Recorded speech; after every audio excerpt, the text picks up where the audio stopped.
I've tried every single Audio-Technica cartridge, and today I'm gonna help you in your journey to find the best one for you. And we're gonna break down the 2 types of cartridges, the 7 types of stylus. We're gonna show you what they look like and talk about the sound differences between them. Plus, we're gonna look at Audio-Technica's newest high-end cartridge, the ART1000X. And I even have some examples of what the styluses look like, and we'll show you some of them even on a microscope. And while telling you about all those styluses, we're doing it from Audio-Technica's headquarters in Ohio. This is the listening room. We're gonna take you through a little mini tour, something you'll never get to see if you're not actually right here. I guess that's a good place to start. When looking for a new needle on your turntable, there's cartridges and then there's stylus. The cartridge is like the base that holds the needle, and then the stylus is the needle. There's 2 types of cartridges. There's moving magnet and there's moving coil.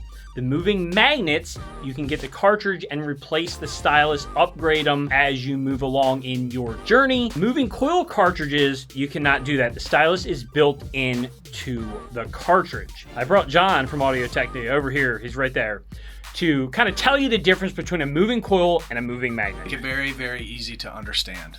So the difference between a moving magnet and a moving coil cartridge. Moving magnet is where, if you're looking at the stylus profile itself, you're looking at the cantilever. So this is what reads the record. This is what sits in the record and reads the record. A moving magnet cartridge has 2 magnets mounted at the end of the cantilever itself, and then inside of the body of the cartridge are 2 coils, or 1 coil depending on the cartridge design. The sound that you get out of it is transducer technology, and it will actually move the magnets through the field of the coil, produce electricity, and what you're getting is a sound out of that electricity.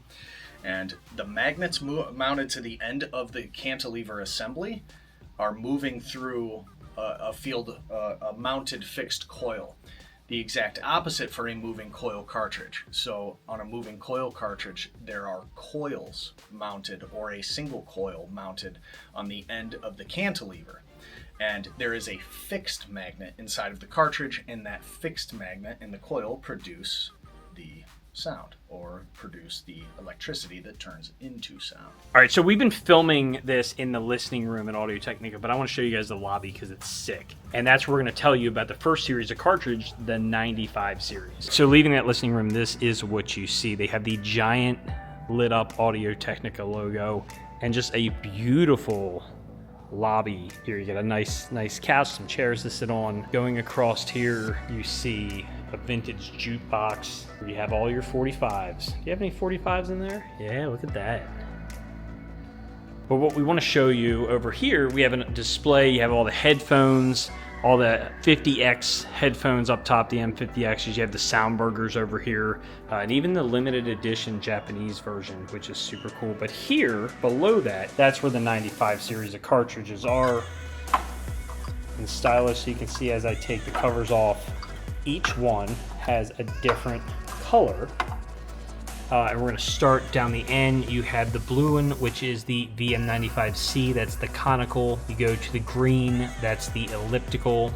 The orange, which is the elliptical nude. Then you got the microlinear, which is the red. The Shibata, which is the brown. Then last you have the gray, which does 78. So there are the 6 different options that you have in the 95 series.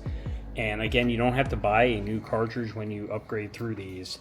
You're just going to upgrade your stylus. These are all moving magnet. Since this is kind of like, I almost want to say the most popular series, because it's on pretty much every turntable, comes stock with a VM95. Why don't you tell them a little bit more about each one?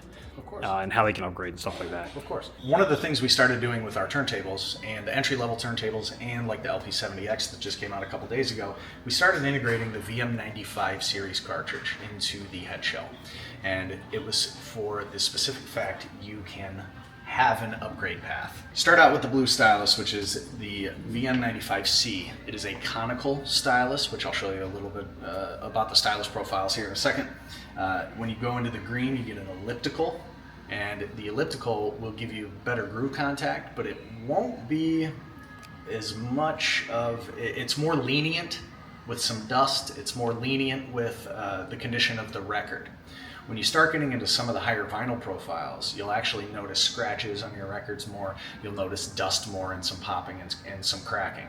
The VM95E elliptical is our most popular cartridge, specifically for that fact. It's such a good production, such a good producer. It gives you great frequency response. Even better when you move up into the elliptical nude. So the difference between the E, the VM95E, and the VM95EN. The E actually has a bonded stylus that goes onto the bottom of a little tiny piece of steel, and that piece of steel gets mounted through a cantilever. When you go with the elliptical nude, the reason they call it nude is because that stylus is not bonded onto a piece of steel. It's actually a solid piece of diamond. So the less bonding you have between the materials, the better the sound reproduction. Then you step up into the VM95ML. So the ML series cartridges is a microline. It gives you the highest groove contact, not necessarily deep down in the groove, but on the sides. It gives you more groove contact than an elliptical stylus. When you start stepping up into some of the higher profile turntables, the microline stylus is the most popular cartridge we sell on the moving magnet side, above $150, $200 range. Then you move into the Shibata. So Shibata is an interesting cartridge. The Shibata was actually initially designed to play quadraphonic records, and they started implementing that into some of the moving magnet technology. The frequency response on a Shibata cartridge is phenomenal. I mean, it goes well over the human frequency range. And then you go into the SP model, which is made for 78s. We have this sick stylus display here. This will show you all the shapes, so we'll go over this real quick on the differences between all the type of stylus that go into your cartridge. Yeah, I'm gonna let you do that too, man. I got this.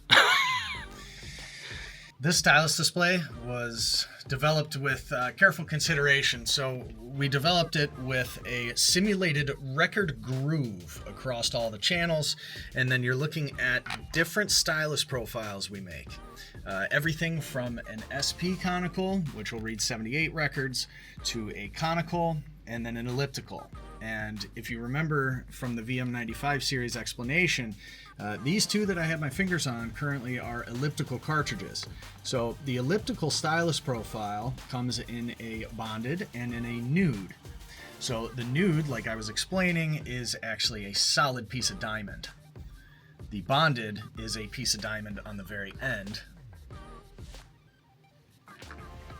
Little different. And then when you step up, like the 540 ml and the 740 ml, that is, or in the 95 ml actually, the microlinear, which has a very interesting stylus profile. So it has a big ridge that sits down inside the groove. Get great groove contact. Then you move up to the Shibata stylus, and then Lenny's favorite is the special line contact. So the special line contact. Wait, why do I get the small one, man? All right. Like, this one looks way better. What? How does this one sound better? It's all about the mass, and it's all about the motion. That's what she said.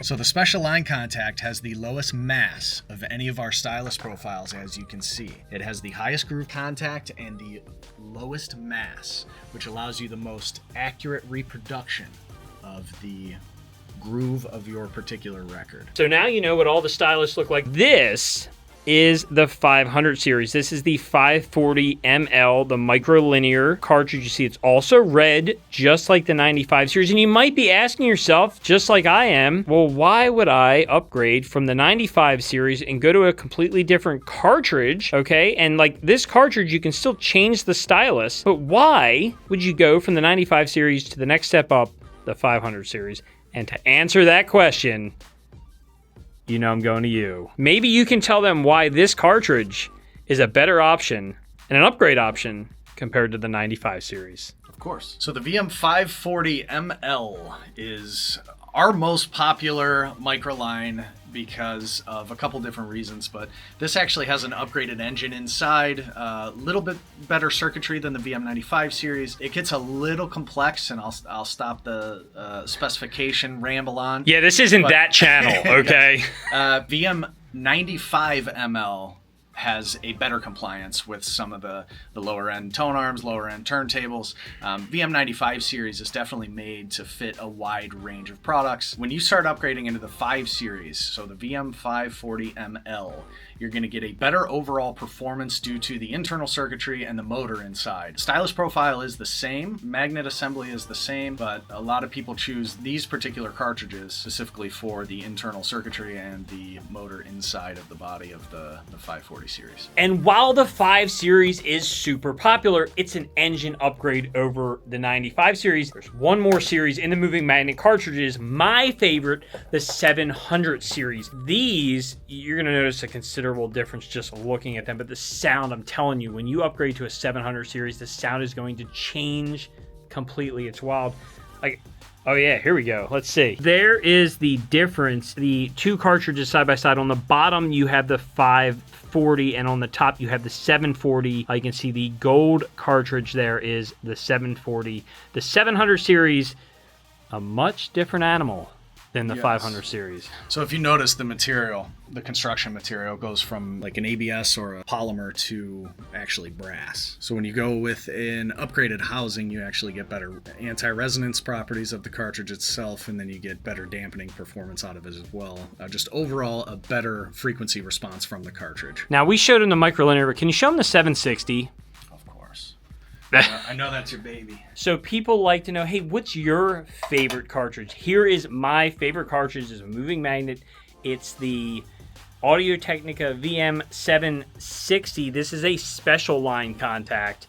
So not a microlinear, special line. We'll show you that in a second. So this right here, this is the 760, the VM760 special line contact. You can see that brass cartridge. Not only is it beautiful, but it is incredible sounding. And with these cartridges, just like the 500 series and the 95 series, you can change the styluses on them. So if you wanted that red stylus, the microlinear, you could do that. You can do the Shibata, but I love the special line because I personally don't use moving coils all the time. I kind of stick to moving magnets because it's more flexibility. I don't have to have a phono preamp that does moving coil. I can just, use it with anything. And again, if you're looking at this, if you're a first timer and you're like, which one do I get? You're probably going to go with moving magnet. Unless you just want to jump in and get a moving coil, get a phono preamp that does moving coil and kind of go up in that direction. If you go moving magnet, you're going to have a lot more flexibility in upgrades with the same cartridge with new stylus and stuff like that. So typically for the beginner and most people out there are probably getting moving magnet cartridges. But when you really get into the hobby, that's where you're hitting up that moving coil. So there is a couple moving coil cartridge lines. Why don't you tell them a little bit about the OCs and then about the ARTs? Of course. The OC9 series is a moving coil cartridge that starts out in the $300 price point, goes up to about $800 price point, and we make one in every single one of these stylus profiles. So we actually have elliptical bonded and elliptical nude, and then all the way up microline, Shibata, and special line contact in the OC9 cartridges, and then the ART series cartridges. So we start out with the ART9XI and the ART9XA. Those are at a $1,500 price point. The ART20 cartridge, and then the ART1000 cartridge, and now the new ART1000X cartridge. Those are what the real high-end guys are getting, right? Correct. All moving coil. So the ART20 starts at $2,900, and then the ART1000 is a $5,000 cartridge. The ART1000X is $5,500. All right, so this is the ART1000. This is not the newer ART1000X that we're going to show you in a minute, but this is the ART1000 on a nice, massive VPI turntable. So if you have one of these high-end, HiFi turntables, this is probably what you're doing. So the ART1000 is a very interesting cartridge. It's made different than any other cartridge on the market. So like I was explaining previously with the stylus and the cantilever, where either the magnets are on the end or the coils are on the end. The way the ART1000 is constructed, the actual coils are directly on the stylus. So, and we'll see under the microscope. But when you look at the stylus profile itself, there's actually 2 coils mounted directly on top of the stylus. And the thought behind that was you get the most accurate reproduction of the groove on a record. It does not have to travel down a cantilever. It will come straight from the stylus itself. The interesting part about the ART1000, obviously we know a record groove is about the size of a human hair. Well, when you look at a stylus that fits in that groove, those coils that are mounted directly on the stylus, those are actually hand wound. So at the time, there was only one person in the world with tiny hands like that. Very tiny hands. There was only one person in the world that could actually hand build these ART1000 cartridges. And now it's 2. But the ART1000X, we actually took the success of the ART1000, and with the round coils, one of the disadvantages you get with putting the magnet assembly and the coils on the front of the cartridge, you get a very low voltage output. When we moved up to the ART1000X, we actually took those coils. They are still hand wound, but we moved them, instead of a round coil, it's actually rectangular. So they're hand wound 8 times, and it is a rectangular mounted dual coil directly on the stylus. The original magnets here have no coating on them. They're just bare neodymium magnets, and they were serious dust magnets. And a cartridge that had hours on it, they'd get coated with dust. The new one, they coated those magnets so they repel the dust. So they're black now instead of they're silver. So threaded body now, so you can use our head shells and go straight through. No nut needed on the other side.